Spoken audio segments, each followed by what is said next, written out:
আসসালামু আলাইকুম। আজকে আরেকটি রেসিপি নিয়ে হাজির হয়েছি। আজকে আমি আপনাদেরকে দেখাবো পেঁয়াজু।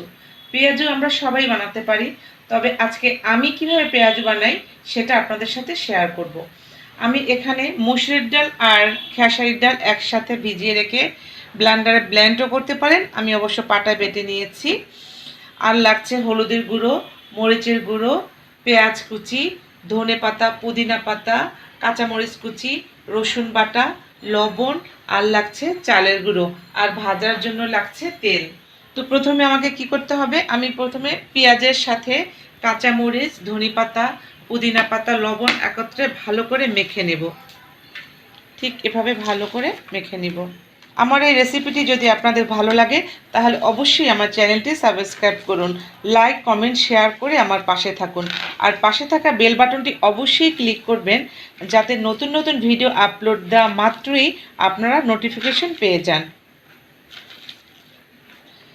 এভাবে ভালো করে মেখে একেবারে রসটা বের করে নিতে হবে। রসুন বাটাটাও দিয়ে দিলাম এটার সাথে, এখানে যে চালের গুঁড়ো আছে সেটাও দিয়ে দিলাম, আর এখানে আছে হলুদের গুঁড়ো, মরিচের গুঁড়ো। ঝালটা আপনাদের পরিমাণ মতো দিবেন, আপনাদের স্বাদ মতো দিবেন। আমি এখানে কাঁচামরিচ কম দিয়েছি যেহেতু মরিচের গুঁড়ো দিচ্ছি।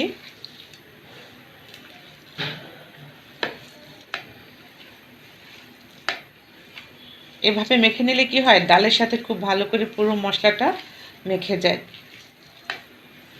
চুলায় তেল বসিয়ে দিয়েছি, তেলটা গরম হতে থাক।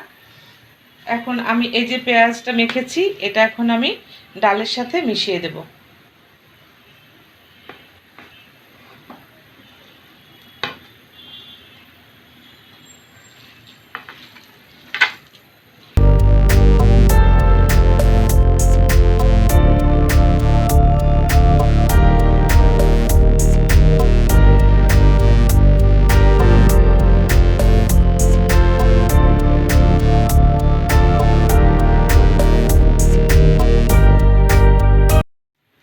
মাখানো হয়ে গেছে, এখন আমি ভাজতে চলে যাচ্ছি।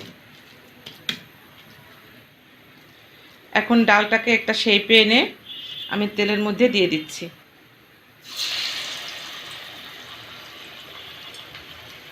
একটু গোল আকৃতি করছি আমি।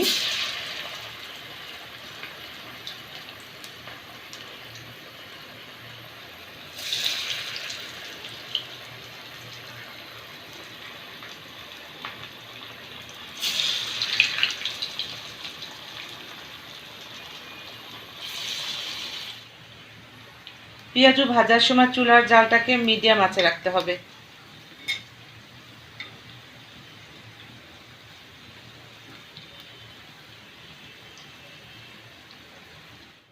পেঁয়াজুগুলো ভাজা হয়ে গেছে,